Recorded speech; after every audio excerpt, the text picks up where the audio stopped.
तो स्टूडेंट्स, मैं अपने नए वीडियो के साथ आपके सामने हाजिर हूं, फिर से मल्टीपल चॉइस क्वेश्चन लेकर के।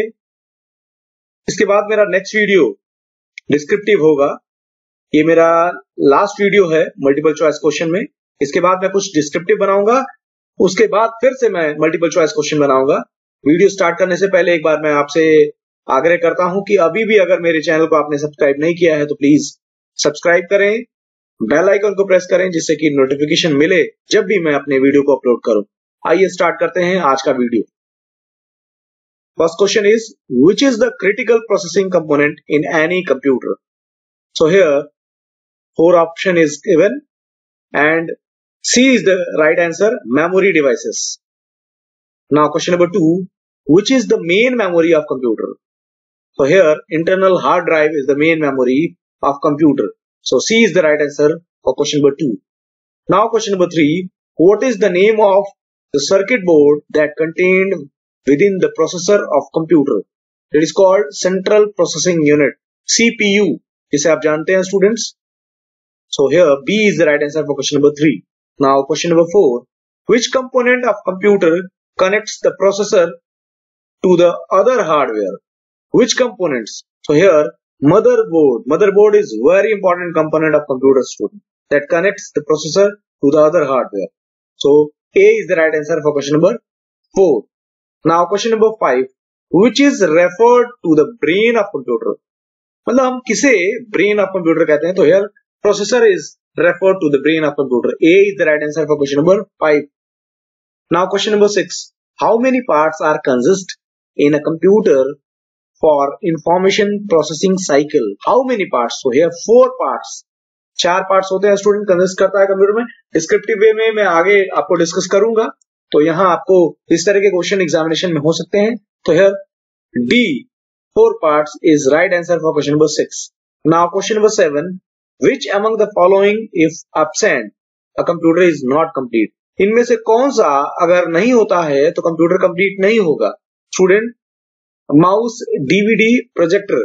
तो यहाँ सीधे सीधे बात है स्टूडेंट कि उसका यूजर नहीं होगा तो, यानी अगर कंप्यूटर है और उसको यूज करने वाला नहीं है, डब्बा ऐसे ही बंद पड़ा हुआ है, तो उसका क्या मतलब है? तो यूजर बहुत इंपॉर्टेंट हिस्सा है स्टूडेंट। कि कंप्यूटर होने के साथ साथ उसका यूजर भी होना चाहिए जो उसको ऑन कर सके, चला सके। So here T is the right answer for question number 7।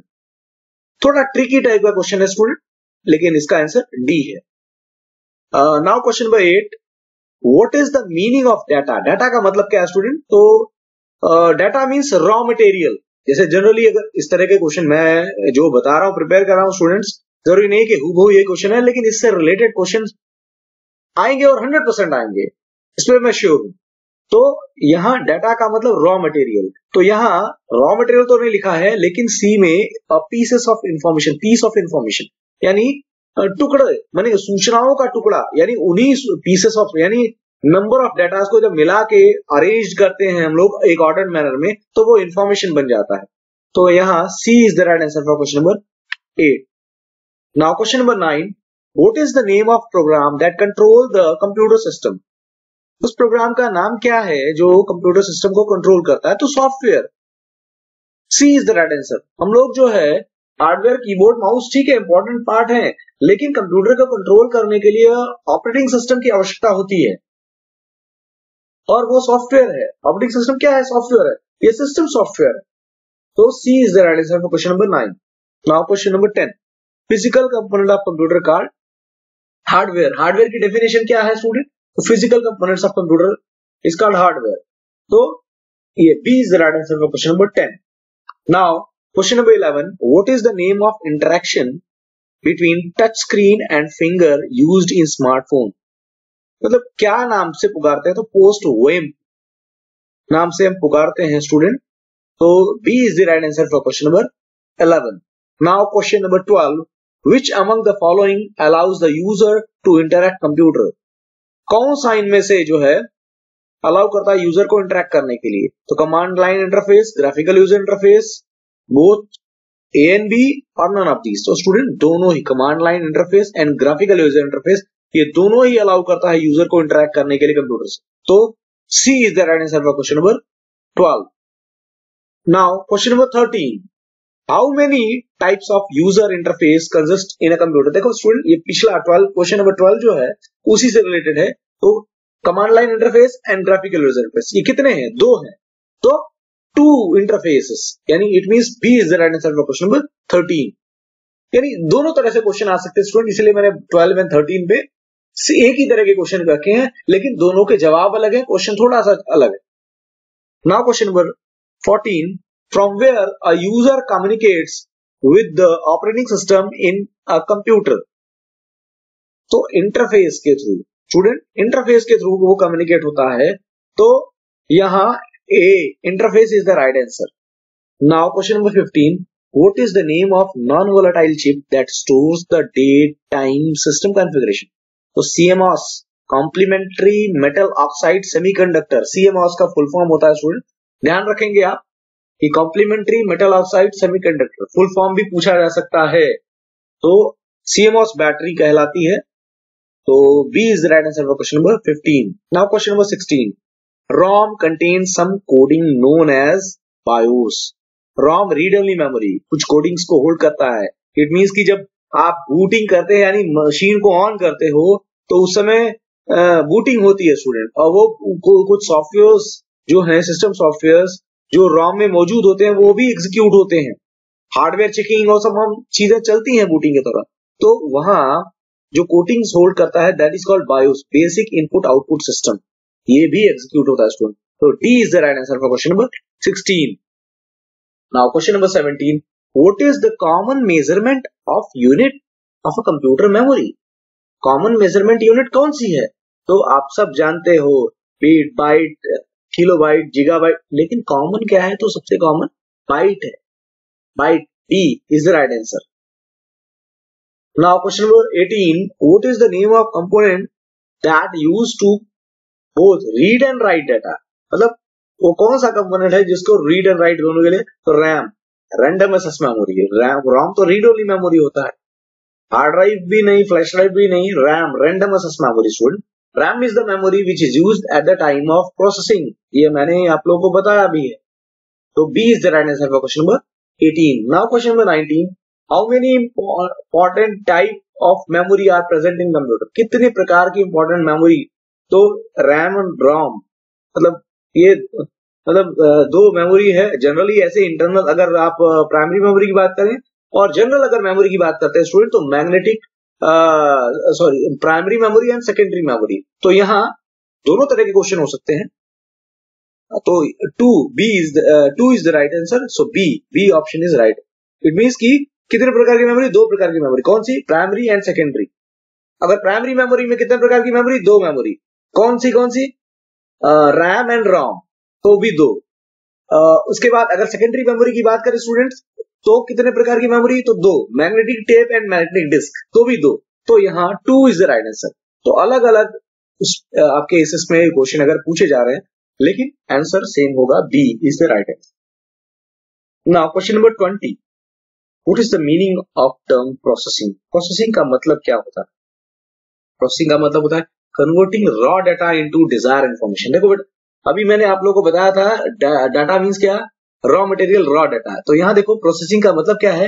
Converting raw data into desire information, यानी जो पीसेस ऑफ इंफॉर्मेशन है उनको कलेक्ट करना, अरेंज करना एक ऑर्डर मैनर में, और जो सूचना आपको प्राप्त करनी है वो डिजायर टारगेट को अचीव करना। तो C is the right answer for question number 20। Now question number 21. Default pointer device of laptop is touchpad. Touchpad. C is the right answer for question number 21. Question number 22. Which is an example of pointing device? Mouse. Mouse is an example of pointer device. A. Now question number 23. Which input device allow only voice communication? Microphone. Microphone allows only voice communication. So A is the right answer for question number 23. Question number 24. Which system can read special characters printed in special ink? MS here, magnetic ink character recognition. So B is the right answer for question number 24. Now question number 25. Which is used to output sound from multimedia presentation? External speaker. External speaker लेते हो ना आप output sound के लिए, तो A is the right answer for question number 25. Now question number 26. Which is the least expensive type of monitor? CRT, cathode rays tube, जिसमें use होता है स्टूडेंट. CRT का फुल फॉर्म भी कैथोड रेज ट्यूब है. CRT monitors. तो A is the right answer for question number 26. Now question number 27. Word processing software allowed to text with a minimum of effort. तो that is called retrieve. Retrieval कहलाता है student कि कुछ भी हम जो है प्राप्त करना, यानी कंप्यूटर में कुछ डाटा या रिकॉर्ड स्टोर है और जब हम उस रिकॉर्ड को प्राप्त करते हैं, ओपन करते खोलते हैं कहीं से फाइल मेमोरी में सर्च करके किसी ड्राइव में या कहीं भी, तो दैट इज कॉल्ड रिट्राइवल. तो B is the right answer for question number 27. Now question number 28. What is the name given to that part of word processing package that is used to automatically insert name, address and other text into designated location in a series of letter. तो it means कि student कुल मिला के ये है कि आप वो वर्ड प्रोसेसिंग का वो कौन पैकेज का वो कौन सा हिस्सा है जहां आप ऑटोमेटिकली नाम, एड्रेस वगैरह इंसर्ट कर सकते हो और जो डिजिग्नेटेड लोकेशन है मतलब सीरीज ऑफ लेटर्स में. तो मेल मर्ज में स्टूडेंट क्या करते हैं, जैसे आपको कोई कॉमन लेटर भेजना है किसी को, तो वो लेटर आपने टाइप कर दिया, वहां पे आपने जो एड्रेस का पार्ट है वो ब्लैंक छोड़ा है, एड्रेस के साथ नेम का पार्ट ब्लैंक छोड़ा है और दूसरे जो डिजायर्ड इन्फॉर्मेशन है वो ब्लैंक छोड़ा है. अब मान लीजिए 1000 लोगों को लेटर देना है, एक कॉमन लेटर, तो हम वहां क्या करते हैं, मेल मर्ज की सहायता से एक ही बार में हम एक शीट तैयार करेंगे उन सारे जिनको हमको लेटर देने हैं, बस वहां से आप वो एड्रेस को एक्सपोर्ट करके और सेम लेटर सभी को भेज सकते हो एक साथ, एक ही बार में आप मतलब अटैच कर सकते हो. तो ये मेल मर्ज कहलाता है. ये बहुत इंपॉर्टेंट हिस्सा है, इससे रिलेटेड क्वेश्चन आ सकता है स्टूडेंट, तो इसलिए मेल मर्ज जरूर पढ़ें. डिस्क्रिप्टिव क्वेश्चन भी आ सकते हैं इस मेल मर्ज से. तो क्वेश्चन नंबर 28 का सही आंसर है A, mail merge. Now question number 29. Windows are specially helpful for what? तो cut and paste operation. Windows में स्पेशली बहुत सारे ऑपरेशन है, लेकिन कट पेस्ट ज्यादा करते हैं आप लोग ना, लिखते हैं, कट करते हैं और उठा के पेस्ट करते हैं, यानी कट पेस्ट को मूवेबल ऑप्शन कहते हैं, मूव करते हैं आप, तो that is called cut and paste operation. C is the right answer for question number 29. Now question number 30. Type of dictionary that might accept mouse as a correct is root word dictionary. Root word dictionary A is the right answer for question number 30. Now question number 31. Which of the following is not an essential function of word processing software package? कौन सा essential function नहीं है? Saving, editing, formatting, ये तीनों important है, indexing नहीं है. तो A is the right answer for question number 31. Now question number 32. Cursor control commands allow the user to what? Move one character at a time. Yes. Jump to the beginning और end of the current line. Yes. Move one word at a time. Yes. A, B, C. These three are right. So here D is the right answer. All of these. So student, that's all for today videos. Student, ये 32 questions मैं दे रहा हूँ, ये बहुत important है basics के लिए भी और आपके सेकंड पेपर जो है प्रॉब्लम सॉल्विंग यूजिंग सी के लिए भी. तो यही इतना हुआ. इसके बाद मैं नेक्स्ट कल जो है आपके सामने डिस्क्रिप्टिव क्वेश्चंस लेके भी आऊंगा बेसिक से, और उसके बाद फिर मैं प्रॉब्लम सॉल्विंग यूजिंग सी से भी कुछ ऑब्जेक्टिव क्वेश्चंस और डिस्क्रिप्टिव लेके आऊंगा. तब तक आप अपना प्रिपेयर कर स्टूडेंट. Best of luck.